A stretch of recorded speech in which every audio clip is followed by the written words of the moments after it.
ఖమ్మం మున్సిపాలిటీలో అవిశ్వాస పరీక్షకు సంబంధించిన బ్రేకింగ్ న్యూస్ చూస్తున్నాం. ఖమ్మం మున్సిపాలిటీ అవిశ్వాస పరీక్ష కేటీఆర్ వర్సెస్ పొంగులేటి అన్నట్టుగా మారిపోయింది. ఇల్లందులో హై టెన్షన్ వాతావరణం కనిపిస్తోంది. అక్కడ 144 సెక్షన్ అమలు చేస్తున్నారు. భారీగా బలగాలు కూడా మోహరించున్నాయి. మున్సిపల్ చైర్మన్ దమ్మాలపాటి వెంకటేశ్వర్లకు వ్యతిరేకంగా అవిశ్వాసాన్ని ప్రవేశపెట్టారు. ఆ అవిశ్వాస పరీక్ష పొంగులేటి వర్సెస్ కేటీఆర్ అన్నట్టుగా మారిపోయింది. ఇవాళ ఇల్లందు మున్సిపాలిటీలో అవిశ్వాస పరీక్ష జరగబోతోంది. క్యాంపు నుంచి నేరుగా అవిశ్వాస పరీక్షకు వెళ్తున్నారు సభ్యులు.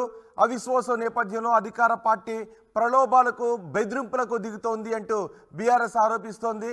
గతంలోనే హైకోర్టును కూడా ఆశ్రయించారు పలువురు కౌన్సిలర్లు. కౌన్సిల్ సభ్యులకు రక్షణ కల్పించాలి అని పోలీస్ శాఖకు ఆదేశాలు జారీ చేసింది హైకోర్టు. అవిశ్వాస నేపథ్యంలో ముందస్తు జాగ్రత్తలు చేపట్టారు పోలీస్ శాఖ. అవిశ్వాసం వీగిపోయేలా అధికార కాంగ్రెస్ ప్రయత్నాలు చేస్తోంది. అసమ్మతి కౌన్సిలర్లతో పలుసార్లు మంతనాలు జరుపుతున్నారు. ఎమ్మెల్యే కోరం కనకయ్య సహా పొంగులేటి దూతలు శతవిధాలా ప్రయత్నిస్తున్నారు. మంత్రి పొంగులేటి శ్రీనివాసరెడ్డి అవిశ్వాసం నెగ్గేలా ఇటు బీఆర్ఎస్ వ్యూహరచన చేస్తోంది. ఇప్పటికే విప్ జారీ చేశారు బీఆర్ఎస్ మాజీ ఎమ్మెల్యే హరిప్రియ. ఇల్లందు మున్సిపాలిటీలో మొత్తం పాలక సభ్యులు ప్లస్ ఎక్స్ అఫీషియో సభ్యులు కలిసి 25 మంది మెజార్టీ సభ్యులు ఉన్నారు. వ్యతిరేకంగా ఓటు వేస్తేనే అవిశ్వాసంలో గెలిచే అవకాశం ఉంది. గడిచిన మున్సిపల్ ఎన్నికల్లో బీఆర్ఎస్ తరపున కౌన్సిలర్గా పోటీ చేసి గెలిచి చైర్మన్గా ఎన్నికయ్యారు దమ్మలపాటి వెంకటేశ్వర్లు. అసెంబ్లీ ఎన్నికల వేళ బీఆర్ఎస్ను వీడి కాంగ్రెస్లో చేరారు వెంకటేశ్వర్లు. ఈరోజు అవిశ్వాస పరీక్షను ఎదుర్కొంటూ ఉన్న నేపథ్యంలో అక్కడ పరిణామాలు పరిస్థితులు కేటీఆర్ వర్సెస్ పొంగులేటి అన్నట్టుగా మారిపోయాయి.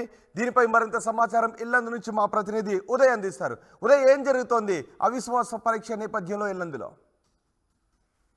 రోహిత్, ఉమ్మడి ఖమ్మం జిల్లాలో తొలి అవిశ్వాసానికి ఇల్లందు మున్సిపాలిటీ వేదిక అయిందని చెప్పుకోవాలి. అయితే ముగ్గురు మంత్రులు ప్రాతినిధ్యం వహించినటువంటి ఇల్లందు మున్సిపాలిటీ సంబంధించి చైర్మన్ కాంగ్రెస్ పార్టీలో కొనసాగుతున్నారు. ఆయన నిజానికి 2020 మున్సిపల్ ఎన్నికల్లో బీఆర్ఎస్ తరఫున గెలిచి చైర్మన్ గా ఎన్నికయ్యారు. తదనంతరం అసెంబ్లీ ఎన్నికల వేళ కాంగ్రెస్ పార్టీలో చేరారు. ప్రస్తుతం అవిశ్వాసాన్ని వీగిపోయేలా ఇప్పటికే మంత్రి పొంగులేటి శ్రీనివాసరెడ్డి శతవిధాలా ప్రయత్నిస్తున్నారు. స్థానిక ఎమ్మెల్యే కోరం కనకయ్య కూడా ఇల్లందు మున్సిపాలిటీకి సంబంధించినటువంటి అనేక అంశాల్లో ప్రస్తుతం పూర్తి స్థాయిలో దృష్టి సారిస్తున్న పరిస్థితి. ప్రస్తుతం మనం ఇల్లందు మున్సిపాలిటీ ఉన్నాం. మరికొద్ది సేపట్లోనే సరిగ్గా 11 గంటలకు పూర్తిగా 2 వారాల పాటు క్యాంపులో ఉన్నటువంటి అసమ్మతి కౌన్సిలర్లతో పాటు ఇల్లందు మున్సిపల్ చైర్మన్ గా ఉన్నటువంటి దమ్మలపాటి వెంకటేశ్వర్లు వర్గీయులు కౌన్సిలర్ సభ్యులు కూడా పూర్తిగా మరికొద్ది సేపట్లో ఇల్లందు మున్సిపాలిటీకి అయితే ప్రత్యేక సమావేశానికి హాజరు కానున్నారు. గత నెల 18వ తేదీన మెజారిటీ సభ్యులు దాదాపు 19 మంది బీఆర్ఎస్ పార్టీకి సంబంధించినటువంటి సభ్యులంతా కూడా ఖచ్చితంగా అవిశ్వాస తీర్మానాన్ని ప్రవేశపెట్టాలని కోరుతూ భద్రాద్రి కొత్తగూడెం జిల్లా కలెక్టర్ డాక్టర్ ప్రియాంక ఆలను కలిశారు.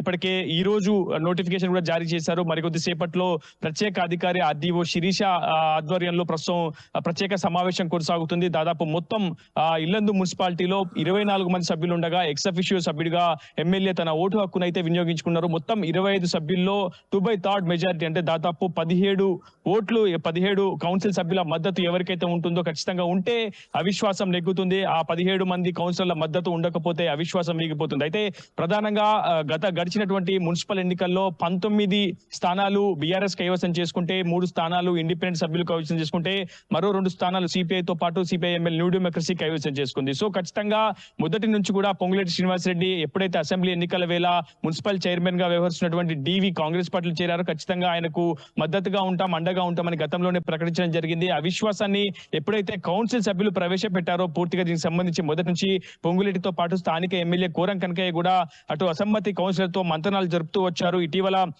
2 వారాల పాటు గోవాకు తరలినటువంటి క్యాంపులో ఉన్నటువంటి కౌన్సిల్ సభ్యులతో అటు పొంగులేటి శ్రీనివాసరెడ్డి దూతగా మువ్వా విజయబాబుతో పాటు స్థానిక ఎమ్మెల్యే కోరం కనకయ్య వెళ్లి మంతనాలు జరిపే ప్రయత్నం చేశారు. కానీ ఎక్కడా కూడా ఆ మంతనాలు ఫలించలేదని చెప్పుకోవాలి. చాలా పెద్ద ఎత్తున కౌన్సిలర్లు మొదటి నుంచి కూడా మున్సిపల్ చైర్మన్ డివి వ్యవహారంపై అసమ్మతి వ్యక్తం చేస్తూనే ఉన్నారు. ఈసారి అవకాశం రావడంతో ఖచ్చితంగా పూర్తిగా తీర్మానాన్ని అయితే ప్రవేశపెట్టారు. గత 2 ఏళ్ల క్రితమే పూర్తిగా దీనికి సంబంధించినటువంటి తీర్మానాన్ని గతంలో ప్రవేశపెట్టిన అప్పుడు ఉన్నటువంటి ఎమ్మెల్యే హరిప్రియ వాళ్ళని బుజ్జగించడంతో పూర్తిగా వివాదం సద్దుమరిగింది. కానీ ఈ రోజు ఎట్టి పరిస్థితుల్లో డీవీని గద్దదించడమే లక్ష్యంగా అటు కౌన్సిల్ సభ్యులైతే పావులు కదుపుతుంటే, మరోవైపు పొంగులేటి శ్రీనివాస్ రెడ్డితో పాటు స్థానిక ఎమ్మెల్యే కోరం కనకయ్య పూర్తిగా అవిశ్వాసం వీగిపోయేలా ప్రయత్నం చేస్తున్నారు. ప్రస్తుతానికి 17 కౌన్సిల్ సభ్యులటువంటి బీఆర్ఎస్ మద్దతు చాలా స్పష్టంగా ఉంది. మరోవైపు ఇప్పటికే పొంగులేటి శ్రీనివాస్ రెడ్డి, స్థానిక ఎమ్మెల్యే కోరం కనకయ్య కూడా ఇంకా అసమ్మతి కౌన్సిల్ సభ్యులతో మంత్రాలు జరుపుతున్నారు. ఉదయం నుంచి కూడా కోరం కనకయ్య స్థానికంగా పర్యటిస్తూ, ద్విచక్ర వాహనంపై పర్యటిస్తూ కౌన్సిల్ అసమ్మతి కుటుంబ సభ్యులను కూడా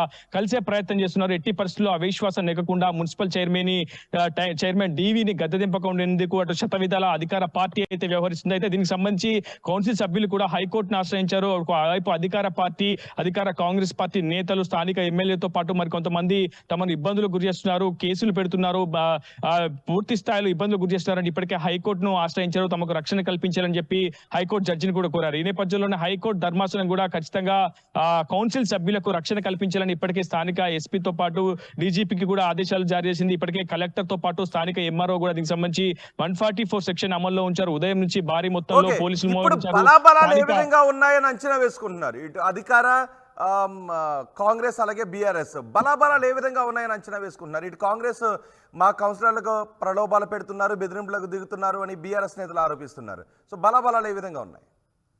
నిజానికి ఈ విషయంలో చాలా ఉత్కంఠ అయితే కొనసాగుతుంది. నిజానికి కాంగ్రెస్ పార్టీకి ఇల్లందు మున్సిపాలిటీలో ఏ ఒక్క స్థానం కూడా దక్కలేదు. కానీ గడిచిన అసెంబ్లీ ఎన్నికల వేళ మున్సిపల్ చైర్మన్ బైఆర్ తరపున గెలిచినటువంటి కౌన్సిల్ సభ్యుడు, మున్సిపల్ చైర్మన్ గా ఎన్నికైనటువంటి డీవీతో పాటు మరో 3 సభ్యులు కాంగ్రెస్ పార్టీని వీడి బీఆర్ఎస్ పార్టీని వీడి కాంగ్రెస్ పార్టీలో చేరారు. మంత్రి పొంగులేటితో పాటు తుమ్మల సమక్షంలోనే వాళ్ళు కాంగ్రెస్ పార్టీ కండువా కప్పుకున్నారు. ప్రస్తుతం ఆ సీట్ ని, చైర్మన్ స్థానాన్ని కాపాడుకునేందుకు కాంగ్రెస్ అయితే శతవిధాల ప్రయత్నిస్తుంది. ప్రస్తుతం బలాబలగాలను పరిశీలిస్తే ఇప్పటికే దీనికి సంబంధించినటువంటి అవిశ్వాస తీర్మానాన్ని ప్రవేశపెట్టేందుకు 19 మంది కౌన్సిల్ సభ్యులు కలెక్టర్ ని కలిసి వినతి పత్రం అందించారు. సో 19 మంది కౌన్సిల్ సభ్యులు స్పష్టంగా బీఆర్ఎస్ వైపు ఉన్నారు. ఇప్పటికే బీఆర్ఎస్ కూడా విప్ జారీ చేసి ఉంది. మరోవైపు కాంగ్రెస్ పార్టీ చాలా మంతనాలు జరిపిన కొంతమంది బీఆర్ఎస్ సభ్యులతో కూడా, కౌన్సిల్ సభ్యులతో కూడా మంతనాలు జరిపింది. మొత్తం మనకంతున్న తాజా సమాచారం ప్రకారం 17 మంది సభ్యుల మద్దతు బీఆర్ఎస్ వైపు ఉంటే 8 మంది కౌన్సిల్ సభ్యుల మద్దతు అటు కాంగ్రెస్ వైపు కనిపిస్తుంది. సో ఖచ్చితంగా 17 మంది కౌన్సిల్ సభ్యుల మద్దతు ఖచ్చితంగా బీఆర్ఎస్ వైపు ఉండి నిజంగా అవిశ్వాసానికి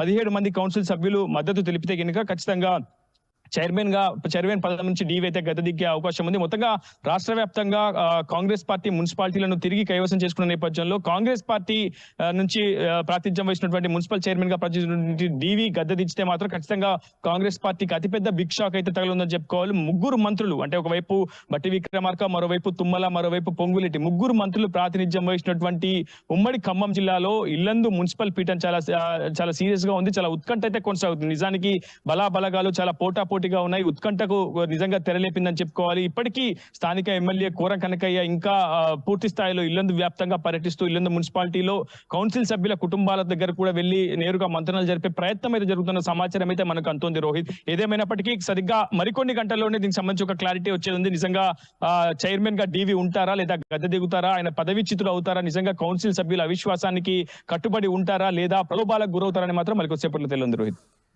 రైట్ ఉదయ్, ఇల్లందులో హై టెన్షన్ వాతావరణం నెలకొంది. అక్కడ 144 సెక్షన్ అమలు చేస్తున్నారు. భారీగా బలగాలు కూడా మోహరించున్నారు. ఈరోజు మున్సిపాలిటీలో అవిశ్వాస పరీక్ష జరగబోతుంది. దమ్మలపాటి వెంకటేశ్వర్లు ఆయన అవిశ్వాసంలో గెలుస్తారా, ఓడిపోతారా అనే ఉత్కంఠ కనిపిస్తూ ఉంది. మా సభ్యులను ప్రలోభ పెడుతున్నారు కాంగ్రెస్ సభ్యులు అంటూ బీఆర్ఎస్ నేతలు హైకోర్టు కూడా వెళ్ళారు. ఈ నేపథ్యంలో పూర్తి రక్షణ కల్పించాలని హైకోర్టు ఆదేశాల నేపథ్యంలో అక్కడ పోలీసులు భారీగా బలగాలను మోహరించారు. మరికొద్ది సేపట్లోనే అక్కడ అవిశ్వాస పరీక్ష జరగబోతోంది ఇల్లందు మున్సిపాలిటీలో. చూద్దాం, అవిశ్వాస పరీక్షలో కాంగ్రెస్ కోరుకుంటున్నట్టుగా విశ్వాస పరీక్షను గెలుస్తారా, లేదంటే బీఆర్ఎస్ అనుకుంటున్నట్టుగా కాంగ్రెస్ అవిశ్వాస పరీక్ష వీగిపోవాలని చూస్తుంది. బీఆర్ఎస్ మాత్రం అవిశ్వాస పరీక్షలో గెలవాలి అని చూస్తుంది.